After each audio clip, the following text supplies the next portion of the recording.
This is verse 19 of the 19th chapter of the Gospel of Matthew. Jesus in a conversation with the man commonly called the rich young ruler, in which the ruler has asked, well, which commandments am I supposed to obey in order to make sure that I inherit eternal life? And Jesus has mentioned several of them in the preceding verse.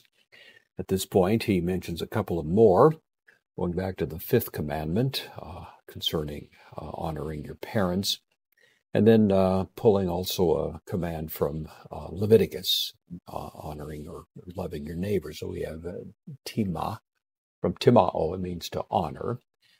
Second person singular, present active imperative. It's present.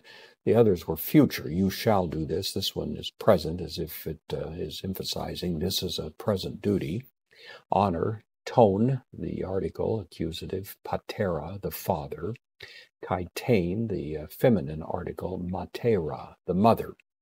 So honor the father and the mother. This is the fifth commandment. And then again, going to that text over in Leviticus, kai, agapeses. This is from agapao, I love. This is the love of action, really more than feeling, to love, really with a focus on serving, doing good for. This is the second person singular future activity. You shall love, tone, plesion. This is from actually from a adjective that means near, or it means a neighbor. So you shall love the neighbor. Su, possessive pronoun, second person, singular genitive.